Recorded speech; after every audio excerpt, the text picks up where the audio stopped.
Yes, I did some videos recently replacing the throttle body on a Saab 95T or turbo. I think they call it Trianic 7 or something like that. And a lot of them mentioned fixing this little issue here where it goes like this. And when this turns forward, that one should not. This one, they shouldn't turn in unison.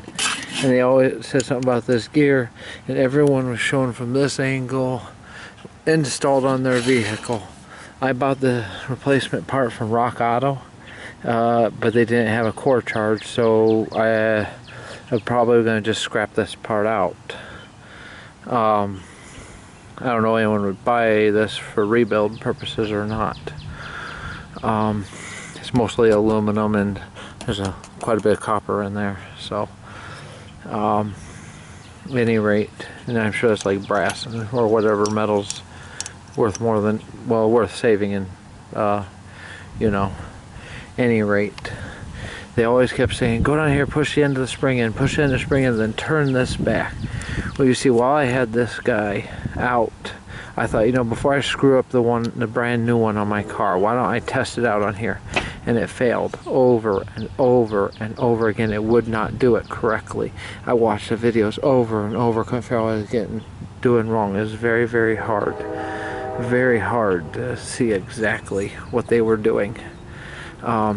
They were actually doing pretty good videos, but for that situation it was actually rather difficult. And I thought I'd take this opportunity to show you what they did, even though it doesn't seem to work on this one. It's either because it's not attached to the car, or it's either it's not because it's not attached to the car, or it's just simply the part was just so bad it just doesn't do what it's supposed to anymore. But when you see a lot of these people and they say push the spring forward, and here's the problem I had.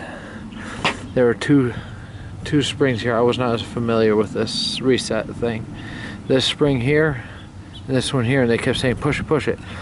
And from this angle, you look here, it's the spring on this side, this one right here.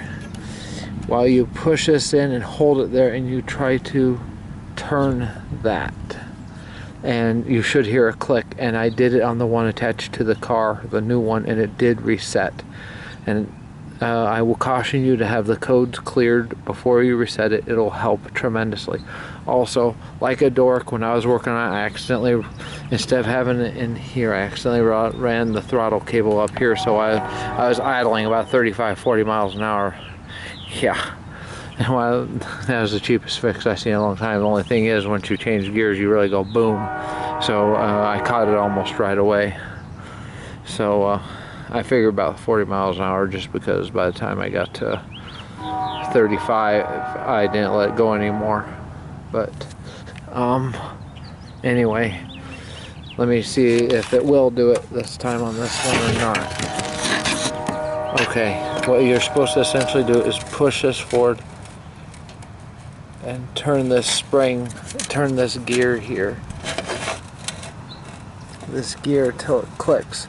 But unfortunately, this one may be so jerked up that it just ain't clicking. And it'll move independently. And it could be just that this part is so jacked up it's not going to do it anymore, or maybe it's just the fact that it's not connected to the vehicle anymore. But just to give you a more clear picture, because I had a devil of a time finding a really good clarifying video on this, I thought I'd take the time to show this. This is called the resetting the limp home mode. First spring here, not the back one, the one on the front of this paddle here. Push it forward. What you're doing here is getting it past this notch. Push it forward, put something on this gear, on this gear right here, and it won't reset on this one for whatever reason that is, but it will on the one on the vehicle, which was a new one, will did reset. And this one, of course, was not doing it. It's probably why I was having so much trouble with my idle. Alright, well, I hope this helps you guys. I'm probably just gonna end up scrapping this out. The body's aluminum, there's copper in here, and there's, it looks like brass and other metals I could recycle. And thank you, and I do hope this helps you out. This spring, not the one behind the pedal, the one in front of the pedal, that's what kept throwing me off. Probably because I was testing it on a malfunctioning part too.